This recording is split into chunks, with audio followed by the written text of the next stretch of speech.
bacakan sudah sama frekuensinya. Ini saya bilang kenapa pentingnya sama frekuensi, ini penting dulu karena kalau nggak sama frekuensi nggak bisa nyambung. Oke ya, sama kalau dengan kucing kita bisa dialog, kalau nggak sama frekuensinya susah. Kenapa ini penting? Saya akan demokan nanti di sini. Sampai sini paham nggak? Paham ya. Ini basicnya dulu. Ini yang bicara. Saya berangkat dari Al-Quran karena Al-Quran ini petunjuk. Ya, bukan bicara dari yang lain dulu, dari Qurannya dulu. Karena Quran ini penting banget. Mudah-mudahan menjadi motivasi kita untuk terus belajar Quran. Jadi ketika saya membaca satu kata di Quran itu, saya akan cari kata-kata lain di ayat yang lain. Ternyata Allah berbicara dengan banyak di kata-kata yang lain. Kayak sifat ini ada 6 kata di dalam Quran. Ya, 2-nya kata benda, 4-nya bukan kata benda. Ini menarik nih sebenarnya. Ya, tapi saya nggak mengkaji itu, nanti jadi kajian tafsir kepanjangan. Ya, saya kaji secara saintifik hari ini.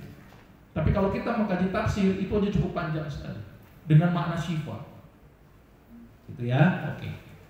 Baik, kita mulai masuk ke suara. Orang kalau ngomong, ini kan butuh suara. Tumbuhan ngomong nggak? Ngomong. Suaranya sampai terekam dalam bentuk gelombang. Ingat gelombang. Kalau kita ngomong begini, gelombang itu butuh media nggak? Butuh. Maka itu kenapa ketika ada gelombang, nah ini mulai masuk ke sini. Nah ini mulai pusingnya. Ya, ternyata gelombang itu dibagi menjadi 3 bagian secara umum. Infrasound, audible sound, ultrasound. 3 ini penting. Jelas ya. Ternyata kita ini bisa ngomong karena ada media. Medianya dari udara. Coba kalau ini ruang hampa, nggak ada apapun, bisa nggak kita ngomong? Nggak bisa. Nggak denger. Jadi ini ngomong tuh perlu media. Kalau cahaya perlu media apa enggak? Cahaya perlu media nggak? Nggak perlu. Maka itu cahaya bisa bergerak di luar angkasa yang tanpa udara. Kenapa ini penting hubungannya dengan cahaya, dengan gelombang? Karena kalian akan belajar cahaya dan gelombang. Saya lagi sekolah lagi pengen belajar fisika. Karena ini penting, basic banget. Maka itu saya jadi banyak sekolah terus-terusan. Jadi saya banyak nganggurnya, akhirnya sekolah. Ya, ternyata penting sekali sekolah. Saya baru sadar pentingnya sekolah baru sekarang, harusnya dari dulu. Saya nggak penting banget. Ya, tapi ini nggak ada kata terlambat. Jadi teman-teman, ayo saya mati dari sekolah. Kenapa pentingnya sekolah? Karena kalau kita nggak sekolah, kita tuh nggak ada yang mengepus. Kan kalau sekolah kan dipus sama dosennya kan, ayo kerjain, ayo tugas, ayo ujian, mau nggak mau belajar. Ayo ujian proposal seminggu lagi belajar kayak begitu tuh, dan diuji. Nah, ini pentingnya sekolah. Dan banyak orang-orang yang punya pemikiran yang berbeda. Nah, termasuk di sini kita belajar sound. Ya, kita belajar. Jadi sound itu perlu merambat media. Jadi kalau ada medianya semakin rapat, itu soundnya semakin cepat dia didengarkan. Semakin dia jarang, maka semakin lama. Pelan-pelan nih, saya bicara mulai sekarang di sound, ngomong. Gitu ya. Dan ternyata media rambat sound, misalnya kita ngomong pakai media rambat benda padat, itu lebih cepat daripada benda cair, dan cair lebih cepat daripada benda gas. Jadi kalau misalnya nih saya ngomong gitu, manggil A ke sana, itu didengarnya itu butuh waktu. Hai, butuh waktu karena dekat aja cepat. Tapi kalau jauh mungkin butuh waktu berapa lama. Tapi kalau media padat cepat waktunya. Kalau media cair lebih cepat dibandingkan yang gas. Pahami ini dulu. Maka itu si ikan itu juga bisa dialog di dalam air. Malah lebih cepat dengernya daripada udara. Paham nih? Jadi kalau ibu-ibu mau dialog itu di dalam air tuh cepet tuh. Cuman nggak bisa ngomong aja di dalam air kita, kelelep. Ya kan begitu kan? Sepakat nih begini nih. Oke ya. Nah ternyata sound itu direspon berbeda-beda. Kayak misalnya anjing misalnya sama kucing itu desibelnya itu tinggi dia. Kita nggak bisa dengar suara ikan lumba-lumba sama kelelawar karena dia levelnya ultrasound. Kita masih audible sound. Tapi kalau seperti gajah gitu ya, molek itu infrasound. Tahu namanya infrasound, ultrasound sama audible sound, tahu ya? Ditentukan dari frekuensinya, namanya Hz. Kalau infrasound 0 sampai 20 Hz. Ya, kalau yang suara terdengar gini nih 20 sampai 20 ribu Hz. Lebih dari 20 ribu kita nggak bisa dengar. Kurang dari 20 Hz kita nggak bisa dengar. Nah, levelnya kuman, levelnya tumbuhan, itu levelnya infrasound. Maka itu kita nggak paham itu karena sangat kecil. Oke, paham sampai sini? Ini ngantuk, apa paham? Apa suara saya terlalu merdu? Cepat, masih kecepatan?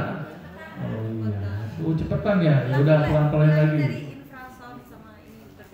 Ya, jadi sound atau suara itu ditentukan oleh frekuensi, ditentukan dengan intensitas. Ini belajar SMA ya dikit ya. Ya. Jadi kalau ibu di handphone, ini saya contohin ya, biar dengar namanya sound, gitu ya. Sebentar. Sebenarnya ada aplikasinya. Aplikasinya ada, nanti kedengaran kok suaranya Bu sebentar.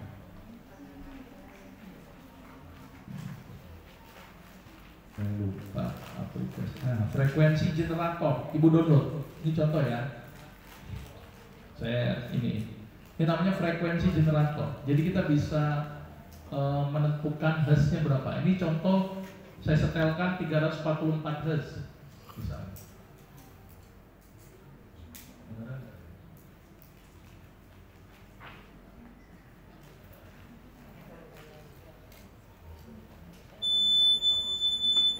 Tahu nih? Ini 3500 Hz. Ini 600. Kita maksimal 20 kan? Saya bikin di bawah 20. Bener nggak? Enggak. Saya akan bikin di atas 20.000, tapi nggak sampai 20.000. Tuh, 22.000 kedengeran nggak? Enggak. Nanti cek aja frekuensi generator. Ini 22.000 kita nggak denger nih. Tetapi dolphin, kelelawar denger nih. Paham nih bedanya sound sama tidak sound? Ya, ini kalau dibikin kita berapa? 20.000 berarti di bawah itu kan? Ini 6.000. Dengar ya masih kan? Ini 10.800. Kedengeran nggak? Enggak. Kecil banget ya? Kecil. Apalagi sampai ini 14.000. Udah nyaris nggak kedengeran. Kalau masih kedengeran berarti masih normal nih sebenarnya. Karena batas kita 20.000.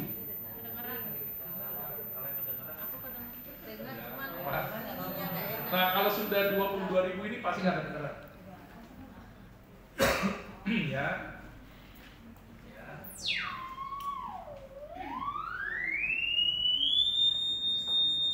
Ini Hz. Sudah ya, kedengeran ya. Sudah. Udah paham sampai sini nih? Jadi suara itu ada namanya single tone yang dihasilkan dalam bentuk frekuensi saja. Ini contohnya. Dan ini dilakukan di dunia barat dengan penelitian dengan menggunakan ini. Tapi puasa ini nggak keren. Ada yang lebih keren lagi, Quran. Dia hanya pakai Hz saja. Maka itu kenapa di Jepang itu pertanian itu nggak pakai pupuk. Mereka pakai Hz saja. Udah terus itu tumbuhnya cepat. Berapa frekuensinya? Tadi saya bocorin di sini ada. Jadi pengen tomat nih, biasanya kan panennya lama tuh. Ini cepat panennya, cepatnya sekitar berapa persen gitu. Tapi ada yang lebih cepat lagi dengan apa? Perintah. Woi keren lagi. Sudah paham nih? Sudah paham hertz? Paham. Hertz itu frekuensi yang dihasilkan dari sebuah suara, dan itu menentukan suara ini terdengar dan tidak terdengar. Paham ya? Jadi boleh jadi kita tidak mendengar mereka benar karena kuman, terus apalagi sel, terus kemudian tumbuhan itu kecil hertznya, nggak sampai 20 hertz, kecil sekali. Semut juga nggak kedengeran. Tapi mereka bisa didialogkan dengan frekuensi. Nah, maka itu nanti saya contohin demo, frekuensi itu akan berubah-ubah. Frekuensi itu akan berubah-ubah. Gitu ya. Oke, ini saya bolak-balik demoin aja deh. Sebentar. Ini contoh penelitian dulu. Saya agak bolak-balik ya.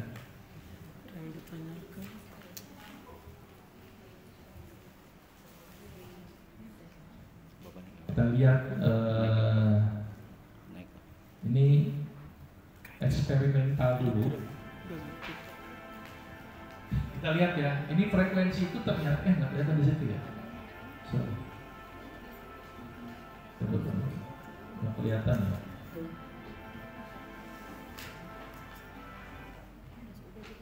Di situ nggak kelihatan. Bentar.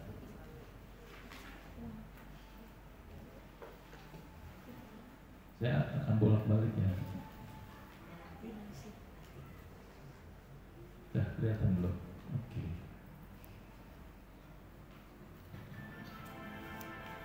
Ini lihat, ini penelitian tentang gelombang ternyata membentuk pola. Ya, kita lihat. Ini pengukur gelombangnya di sini. Ya. Ini pengukur gelombangnya. Ini kamera di atas. Jadi lihat ya. Nah ini gelombangnya, dilihat 100 hertz, berapa hertz gitu. Ya tadi yang saya contohin tadi, terus ditaruh serbuk-serbuk gitu kan. Terus di plate, di metal plate, tapi pakai tone generator. Ini eksperimen sederhana. Ya, lihat ya. Kita atur misalnya 460 hertz. Itu begitu langsung. Gitu kan? Langsung getarannya begitu. Dirubah lagi coba. Itu lagi lihat. Ini yang 1033 Hz. Tuh begitu strukturnya. Ada pola ternyata. Ini keren loh suara ini. Ya, ini 1820 Hz. Bentuknya begitu. Ini bener real nih. Ternyata punya pola-pola gelombang yang menghasilkan gambar-gambar tertentu. Makanya itu Masaru Emoto penelitiannya kan begitu. Air strukturnya beda-beda. Tuh, langsung berubah itu. Ini 3240 Hz. Sudah ya. Ini rubah lagi, jadi bentuk komponen sambil digenerin ini gitu. Gitu ya. Oke. Kerennya semakin tinggi, makin kompleks bentuknya. Makanya itu kenapa Masaru Emoto airnya berubah bentuknya semakin bagus kan kalau kata-katanya makin bagus. Sama ini eksperimental dari sisi pola aja, ternyata punya pola loh. Gelombang-gelombang itu, maka itu frekuensi tertentu akan memberikan pola-pola tertentu, maka kita bisa ubah sesuatu. Itu ya, tuh. Ini 4000 begini bentuknya. Sudah. 4000, 1000, nah dicoba lagi. Nanti saya tunjukin penelitian-penelitian yang lain. Udah kebayang kira-kira? Gambarnya keren kan? Berarti frekuensi pun punya gelombang gambar yang berbeda-beda. Maka itu bisa mengubah sesuatu. Nah ya, ini 4444 Hz.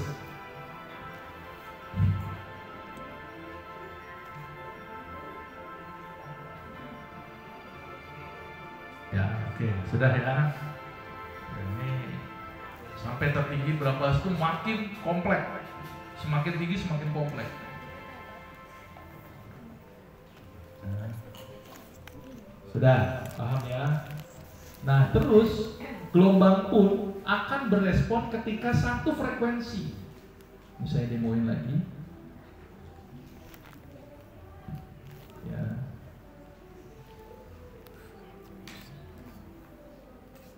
Ini contoh. Kita lihat ya.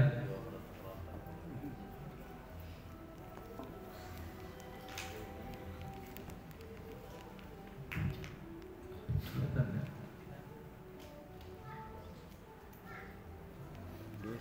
Bisa ya. Ini garpu tala atau garpu tala ya, pelajaran SMA tuh. Baru gerak. Kalau masih sama. Gitu ya. Contoh lagi. Saya ulang lagi ya. 512 deketin ke 440 Hz. Nggak gerak, nggak ngerespon dia. Tapi kalau sama-sama 440 Hz dia merespon dia. Padahal tempatnya jauh. Udah, aneh bisa ajaib nggak? Nyata. Oke ya.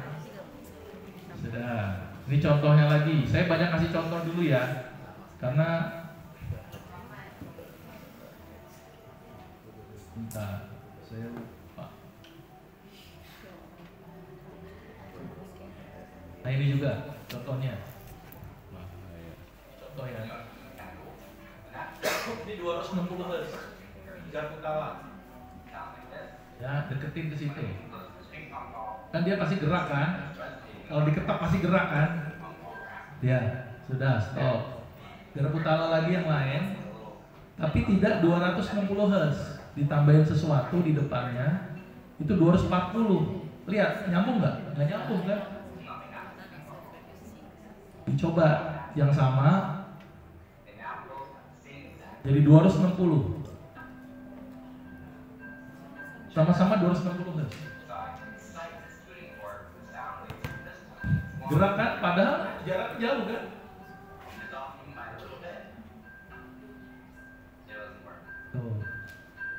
Tuh. Sudah, kebayang begini. Jadi kalau kita bisa komunikasi mereka kalau hasilnya sama gimana? Berespon dia. Nah, begitu. Udah paham nih? Contoh lagi, kita tuh bisa terbang hanya dengan haz saja loh. Mohon maaf ya, mohon maaf ini. Saya banyak demo dulu ya, karena ini penting buat saya. Ya, ini contohnya. Ini contoh. Ini penelitian juga. Nah, ini kan bisa terbang dia tuh. Ini film ya. Tuh. Ternyata pakai frekuensi. Tuh. Jangan bikin sulap loh, ini benar-benar frekuensi. Tuh, terbang. Dan ini terbang dia karena pakai frekuensi. Bisa dibuat sulap ya. Bikin sulap. Jadi kalau kita terbang melayang tuh bisa dengan pengaturan frekuensi. Kan saya lihat gitu. Itu terbang tuh dia. Gelombang atas, gelombang bawah ditaruh frekuensi. Nah, tuh.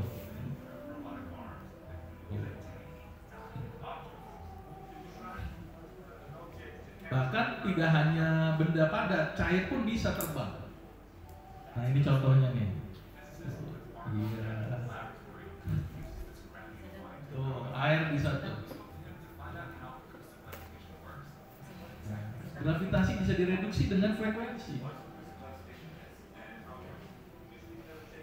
Tuh, gelombangnya begitu doang tuh. Antar frekuensi didekatkan bisa mempengaruhi benda. Nah, ini diatur frekuensi khasnya tuh.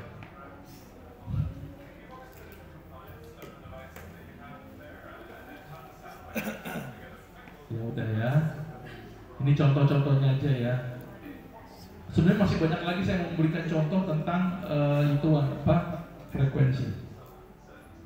Sudah ya. Sudah cukup. Kembali lagi ke laptop. Jadi nggak usah bingung kalau ada sulap-sulapan ya. Nah, lanjut lagi. Jadi kesimpulannya, benda akan berespon kalau frekuensi yang kita hasilkan sama. Berarti frekuensi kuman berapa? Itu yang harus dipelajari. Maka kita memberikan respon frekuensinya sama. Kenapa Quran kok bisa? Nah, timbul pertanyaan kan. Kan dia universal. Nah itulah bahasa yang disebut dengan bahasa universal. Kalau antar kuman memang harus spesifik, kayak manusia ini ngomong spesifik. Kalau seandainya nih, saya ngomong pakai bahasa Spanyol, ibu ngerti nggak? Enggak kan? Berarti harus sama-sama yang paham bahasa Indonesia baru nyambung kan? Tetapi kalau pakai bahasa yang lebih tinggi lagi, bahasa Quran, nah itu akan berbeda responnya. Karena kita nggak tahu nih bahasa komunikasi mereka. Tetapi ketika kita pakai respon bahasa universal yang mereka semua tunduk dengan bahasa universal, maka mereka akan berespon. Sudah paham sampai sini? Ini cepet-cepet nggak nih? Jangan-jangan nggak udeng nih? Makin nyambung udah. Gara-gara video jadi nyambung. Ya udah, oke, baik, alhamdulillah. Dan nanti saya terangkan kenapa kata-kata lil mu'minin ini penting. Ya, ini hubungan dengan frekuensi nanti. Ini ilmiah loh ini, ya ini ilmiah loh ya. Ini saya sampaikan di forum-forum resmi loh ini. Ya makanya saya anggap ini S3 semua pokoknya. Gitu ya. Sudah, nggak kecepatan nih. Paham ya? Apanya Bu? Iya, udah oke, lanjut. Baik. Nah, suara itu ada jenisnya, ada yang namanya simple sound yang disebut dengan tadi sinus tone itu tadi yang tadi itu. Ada yang kompleks, Al-Quran, musik klasik itu yang kompleks. Tapi ada yang single tone tadi. Jelas. Oke ya. Terus tadi ada infrasound, suara terdengar, ultrasound, dan juga ada intensitas. Dipengaruhi apa tadi? Media, suhu, gelombang suara lainnya. Nah, ternyata nah, ada penelitian. Bakteri dikasih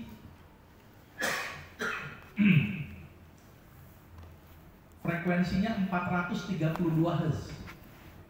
Ternyata ada kontrol itu yang nggak diintervensi apapun. Tahu yang namanya kontrol ya? Tidak diintervensi, lihat di sini. Yang kontrol jumlahnya 39 koloni. Jadi kuman itu ada koloni. Jadi contohnya gini, saya contohin dulu deh, takutnya nggak paham. Nah gini nih, ini namanya koloni. Nah ini dihitung nanti. Jadi kuman itu karena banyak baru bisa dilihat. Kan kadang-kadang kita kalau nggak lihat kan jadinya nggak tahu kan. Ini kuman apa enggak kan gitu kan. Makanya kita harus lihat kan. Nah ngelihatnya mereka dalam bentuk koloni. Paham nih sampai sini? Nah ternyata ketika tidak ada intervensi apapun, kuman itu jumlahnya 39 koloni, 9 yang besar, 3 yang 30 yang kecil. Kecil koloni itu kumpulan. Tapi coba deh pakai 432 Hz. Ternyata koloninya makin banyak. Lebih banyak dibandingkan kontrol. Coba deh langsung 4000 Hz. Ternyata koloninya makin dikit. Dan ini penelitian. Kesimpulannya apa di sini? Kesimpulannya apa?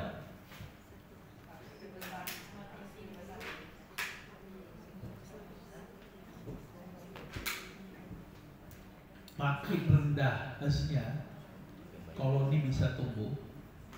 Makin tinggi, dia nggak bisa tumbuh. Berarti kalau pengen numbuhin kuman, kasih frekuensi rendah. Kalau matiin kuman, kasih frekuensi tinggi. Kira-kira kuman di sini udah kebayang nggak bahwa kuman tuh ngerti?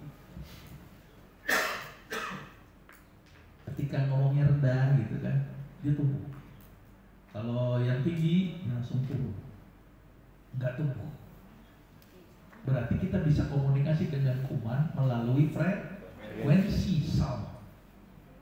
Dan kuman bisa berespon dengan frekuensi. Paham ya? Saya pelan-pelan banget. Oke, lanjutin lagi. Ada penelitian lagi. Ya, kuman namanya kuman salmonella. Kalau tadi kuman apa tadi? Tadi kuman E. coli. Jadi kuman itu ada nama-namanya. Ya, kayak kita orang bule, orang Jawa, orang Sumatera kayak gitulah. Nama kuman juga gitu. Ada yang namanya E. coli, ada yang namanya salmonella. Makanya itu kalau ngasih nama jangan nama kuman. Siapa namanya salmonella? Nah, itu jangan. Jelas nih. Lihat salmonella. Gitu ya. Sama itu. Semakin tinggi frekuensinya, maka semakin sedikit jumlah koloni yang dihasilkan. Paham ya? Ternyata frekuensi mempengaruhi pertumbuhan koloni. Paham ya? Sampai sini ya. Satu numbuhin, satu matiin. Kapan dia tumbuh? Ketika frekuensi rendah. Kapan dia mati? Ketika frekuensi tinggi. Gimana ngitung frekuensi? Pakai ini. Tadi frekuensi generator. Saya belum masuk Quran nih, baru masuk gelombang dulu. Jadi kalau misalnya ada batuk, pilek, mencret, udah setelin aja nih. Misalnya kalau pakai frekuensi murni ya, pakai frekuensi generator dipakai sekitar 22.000 tadi, nyalain aja tuh sini. Mati itu udah. Gampang kan? Perlu antibiotik kan?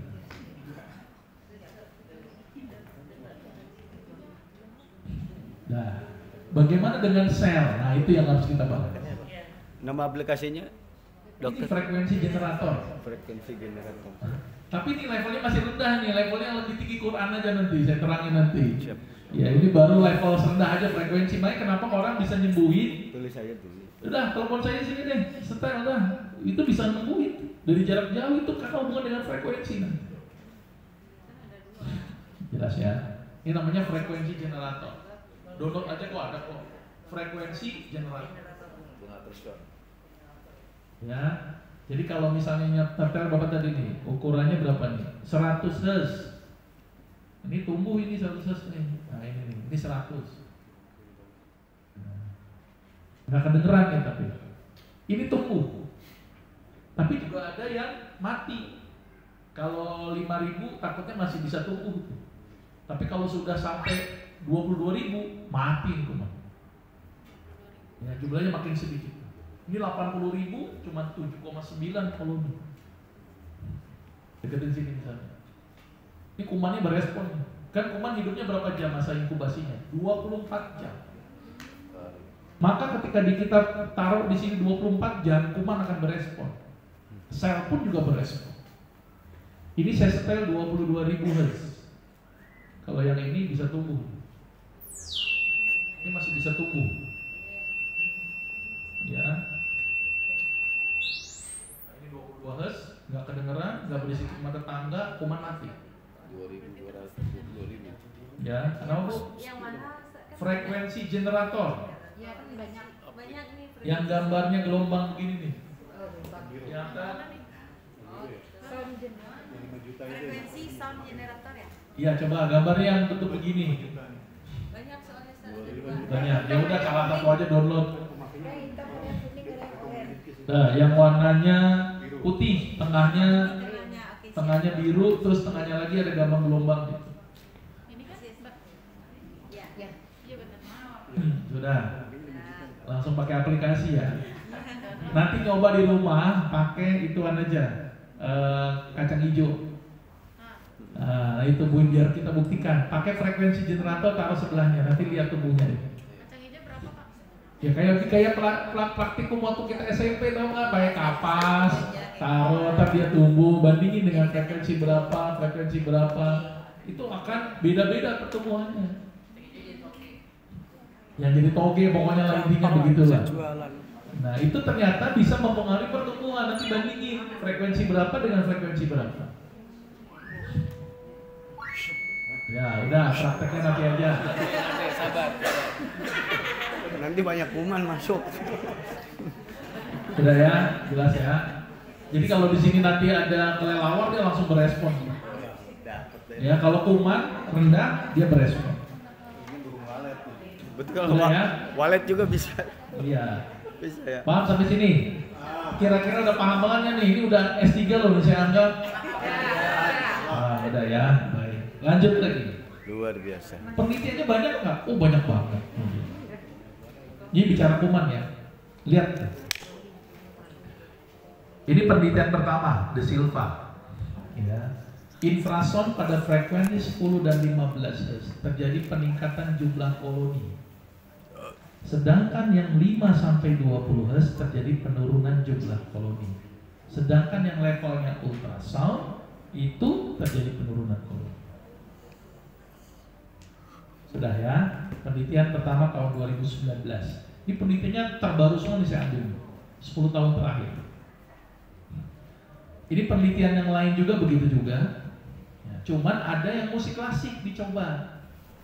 Ternyata semua bakteri dan ragi ditemukan pertumbuhan lebih baik walaupun cuma 40% dibandingkan dengan kontrol. Jadi dengan frekuensi 38 sampai 689 dengan intensitas 95 sampai 110 desibel itu ternyata menyebabkan terjadinya pertumbuhan kuman. Sudah ya.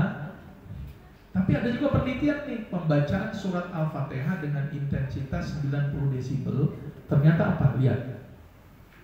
Al-Quran dapat menghambat proliferasi dan penurunan regulasi BCL2 dan migrasi sel prostat kanker.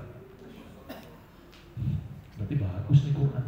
Al-Fatihah kapan bacanya, di mana, seperti apa, jaraknya apa nanti pelan-pelan. Nah ini penting ini. Ini tapi ini scientific base ya.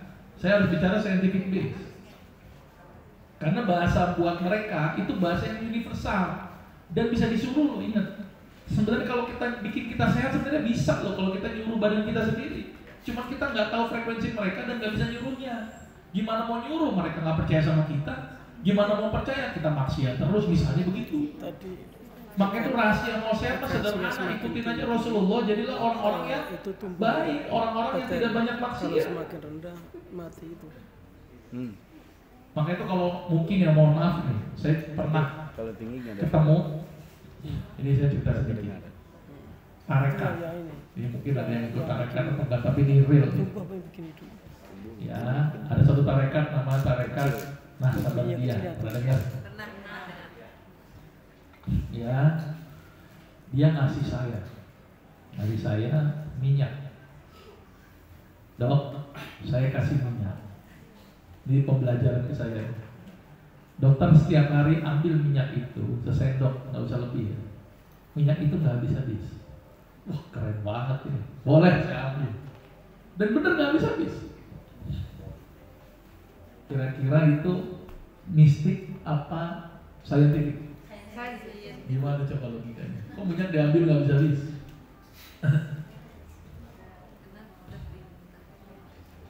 Ayo, tahu logikanya gimana?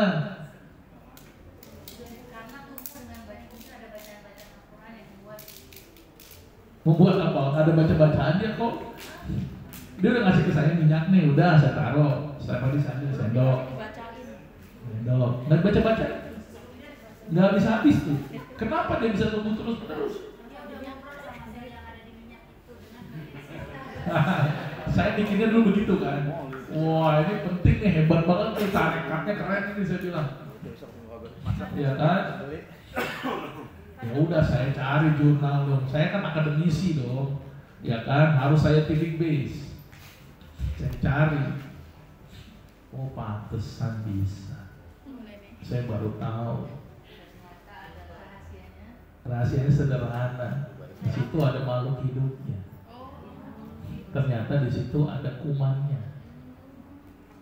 Kuman, tahu kan minyak itu dihasilkan dari apa? Minyak bumi? Fosil kan? Fosil dari apa? Dari makhluk hidup kan? Hewan dan Mati, tumbuhan. menghasilkan minyak, itu ada peran apa di situ? Kuman. Kuman yang makanya sekarang lagi dibuat minyak tapi dari kuman. Jadi kuman itu memfermentasikan, merusak struktur dari si fosil menjadi minyak. Dan ternyata itu dipakai untuk pembuatan MSG. Saya baru tahu tuh. Jadi saya baca jurnalnya, bagaimana cara membuat glutamat. Glutamat itu namanya asam amino. Ya, Selama ini kita mikirin kalau MSG bikinnya pakai apa? Pakai ampas tebu kan begitu kan? Emang ampas tebu jadi enak? Enggak.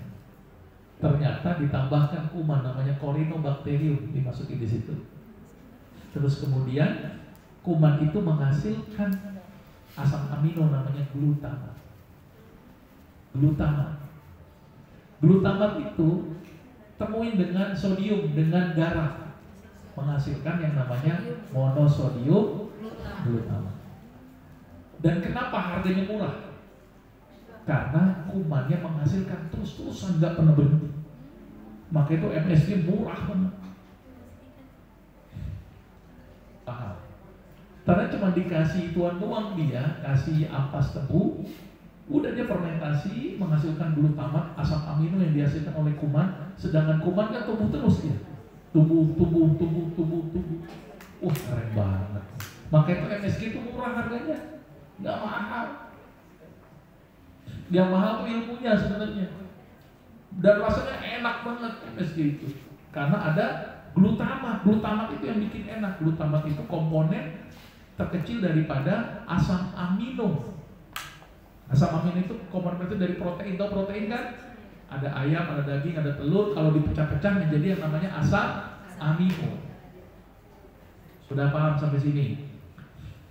Dan ternyata pembuatan insulin pun itu juga pakai kuman. Namanya E. coli. Ya, jadi E. coli yang menghasilkan tadi lagi protein lagi. Jadi kuman itu menghasilkan protein. Jadi insulin itu harusnya murah, nggak mahal. Tapi kenapa mahal?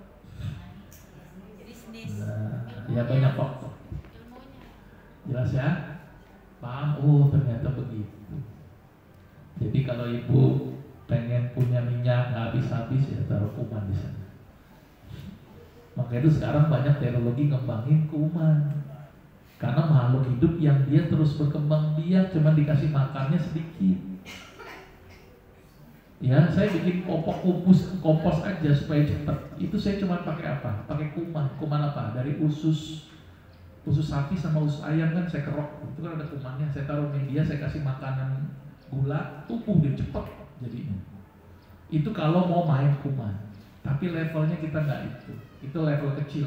Level yang tinggi ngomong. Sudah ya, paham ya sekarang ya? Jadi saya nggak bingung itu. Yang ajaib-ajaib sekarang saya nggak bingung. Karena tadi. Oke, jelas sampai sini. Jelas ya? Oke, lanjut lagi ke laptop. Sudah nih, udah pahamnya nih ya?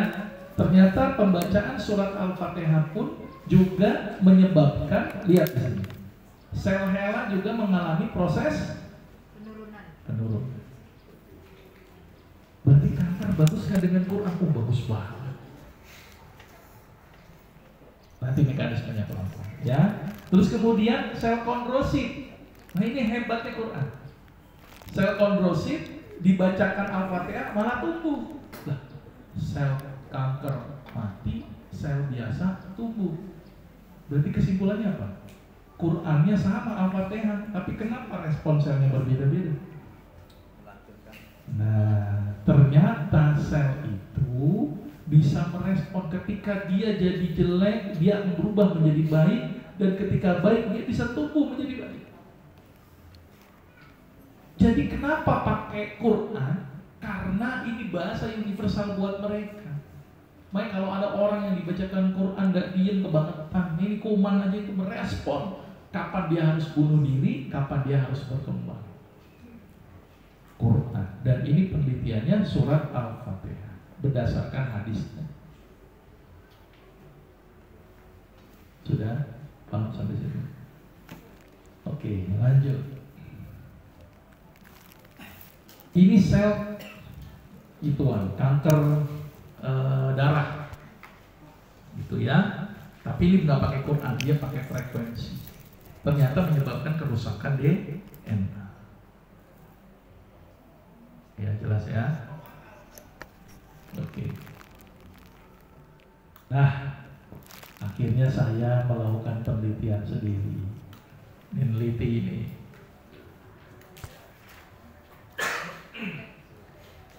Coba satu pakai Quran, Satu pakai musik klasik, satu pakai puisi Arab. Responnya gimana sih Kuman? Jelasnya kita lihat di sini. Ternyata apa yang terjadi? Lihat di sini.